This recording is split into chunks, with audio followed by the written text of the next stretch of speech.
السلام علیکم ورحمۃ اللہ وبرکاتہ۔ نورانی قاعدہ کورس مکمل ہو چکا ہے۔ اب ہم کچھ منتخب صورتیں لیتے ہیں اور اس کا ناظرہ ٹھیک کرنے کی کوشش کرتے ہیں۔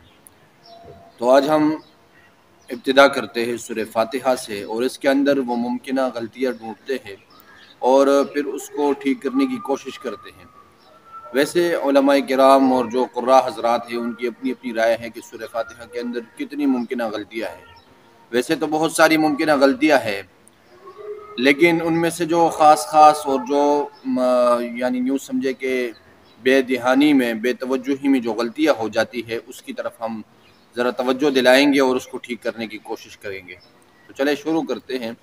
اعوذ باللہ من الشیطان الرجیم، بسم اللہ الرحمن الرحیم۔ یہاں ایک بات یاد رکھنی چاہیے کہ ایک تو ہے مخارج، وہ ہم نورانی قاعدے میں بڑے تفصیل سے پڑھ چکے ہیں۔ ایک ہے لہجہ، اس کی طرف ہماری توجہ کوئی نہیں ہوگی۔ ایک ہے طرز لگانا، اس کی طرف ہماری کوئی توجہ نہیں ہوگی۔ اس وقت ہماری توجہ صرف اور صرف یعنی تلفظ کے اوپر اور پھر خصوصاً صفات کے اوپر ہماری توجہ ہوگی، اور کون کون سی صفات والی غلطیاں ہیں یا کون کون سی خامیاں ہیں اس کی طرف ہم دیکھیں گے۔ اور پڑھنے کی کوشش بھی اس انداز سے کرے کہ لفظاً پڑھے، جیسے ایک پڑھانے کا انداز ہوتا ہے۔ الحمد للہ رب العالمین، الحمد للہ رب العالمین۔ یہاں پر جو ممکنہ غلطیاں ہیں وہ لام کے اوپر قلقلہ ہے، اور یہاں پر تقریباً الحمد میں ایک اور رب دو اور للہ، یہ یعنی 3 دفعہ یہ لام آ رہا ہے، اور اس لام کے اوپر ہم قلقلہ کرتے ہیں، حالانکہ لام جو ہے یہ قلقلے والا حرف نہیں ہے۔ اور دوسرا یہ کہ بعض لوگ اس کو بڑی سختی سے پڑھتے ہیں، اس کے اندر صفت شدت بھی نہیں ہے بلکہ صفت متوسطہ ہے، کہ نہ یہ حرف زیادہ سخت ہے اور نہ زیادہ نرم ہے۔ تو اس لیے اس انداز سے اس کو پڑھنا کہ اس کے اندر سختی بھی بہت زیادہ نہ آئے اور نرمی بھی بہت نہ آئے۔ الحمد، آگے پھر للہ رب العالمین۔ جو یہ صفات ہے ان کا پتہ تب ہی چلتا ہے کہ جب اس حرف کے اوپر جزم ہو یا شد ہو، پھر صفت کا پتہ چلتا ہے کہ آیا یہ صفت اس میں ادا ہو رہی ہے یا نہیں۔ ویسے بھی حروف کے اندر صفات کا پتہ چلتا ہی ہے، لیکن اس وقت جیسے مخرج ہم معلوم کرتے وقت جزم کے ساتھ ہم مخرج معلوم کرتے ہیں، اسی حرف کے اوپر جزم ہو تو جزم کے ذریعے سے ہم صفت بھی معلوم کر سکتے ہیں۔ الرحمن الرحیم، الرحمن الرحیم۔ یہاں جو ممکنہ غلطیاں ہے وہ را حروف مستعلیہ میں سے ہے، یہاں پر اس کے اندر صفت استعلاء ہے، تو اس میں جو ہے اب دیکھنا یہ ہے کہ جو حروف مستعلیہ ہے، حروف مستعلیہ کا اصول یہ ہے کہ اس سے اگلا حرف یا پچھلا حرف کوئی اس کے اندر استعلاء نہیں آنی چاہیے، موٹا پن نہیں آنا چاہیے۔ جیسے ہم جب را کو پر پڑھتے ہیں تو اس کی وجہ سے حمزہ ہم سے پر نہ ہو۔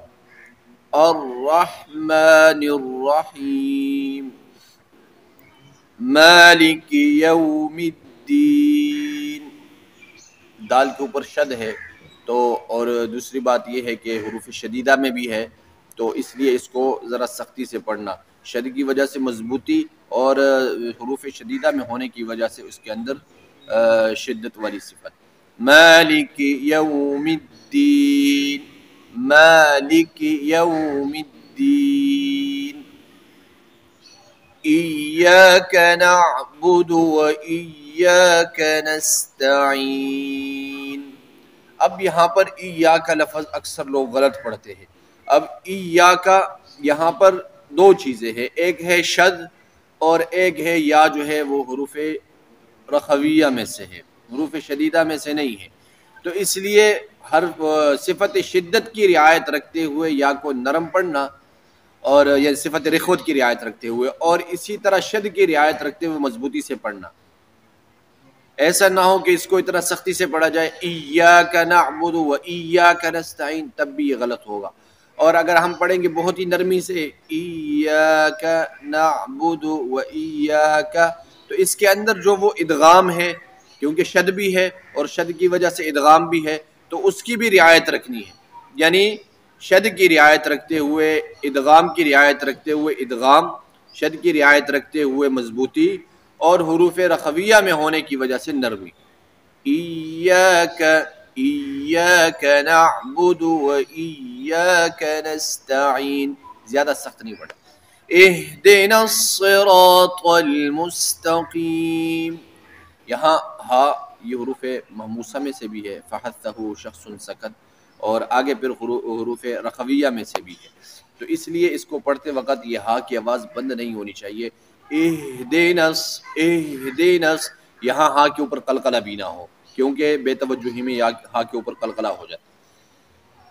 اور آگے صراط یہ صاد را الف طا، یہ مکمل لفظ موٹا ہے، جو اوپر ہم نے حروف مستعلیہ کے بارے میں یہ اصول پڑھ لیا کہ حروف مستعلیہ کی وجہ سے اس کا اگلا حرف یا پچھلا حرف یہ موٹا نہیں ہوتا، لیکن واحد ایک الف ایسا حرف ہے کہ اگر یہ حروف مستعلیہ کے بعد آ جاتا ہے تو اس کو بھی موٹا پڑھتے ہیں، تو اس وجہ سے صاد را الف طا ان سب کو پر پڑھنا ہے۔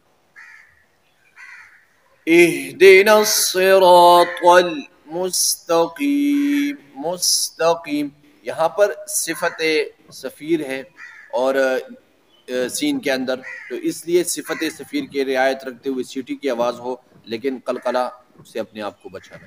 اہدنا الصراط المستقیم صراط الذین، صراط الذین، اب لام صراط کی وجہ سے لام نہیں موٹا ہونا چاہیے، صراط الذین انعمت، انعمت، اب یہاں پر بھی دیکھیں کہ نون اس کے اوپر قلقلہ نہ ہو، نون حروف متوسطہ میں ہے، اس کو زیادہ نرم اور زیادہ سخت نہ پڑھا جائے، انعمت، انعمت، انعمت، یہ غلط ہو جائے گا، انعمت علیہم غیر المغضوب علیہم، غیر یہاں پر پھر لام آ رہا ہے، غیر المغضوب علیہم ولا الضالین، یہاں پر یہ ضاد کے بارے میں ہم نورانی قاعدے کے اندر بھی پڑھ چکے ہیں، اور انشاءاللہ کل کا سبق ہمارا ضاد سے متعلق ہوگا کہ اس کو جو ایک مسلکی مسئلہ بنا چکے ہیں، خصوصاً بر صغیر کے اندر، یہ اس کا صحیح تلفظ کیا ہے، اور اس کے لیے باقاعدہ ہم حوالوں کے ساتھ اور جن جن علماء کرام نے اس کے اوپر اس ضاد کے اوپر کام کیا ہے، تو اس کو وہاں سے جو ہے وہ ان کے جو ہے ملفوظات اور ان کے جو ہے ارشادات کی روشنی میں، چاہے وہ کسی بھی مسلک سے تعلق رکھتے ہیں، وہ تمام ہم آپ کے سامنے رکھیں گے، اور پھر فیصلہ آپ نے کرنا ہے کہ یہ لفظ ضاد ہے کہ دواد ہے یا ضاد ہے، یہ جو ہے فیصلہ پھر آپ نے کرنا ہے۔ والسلام علیکم ورحمۃ اللہ وبرکاتہ۔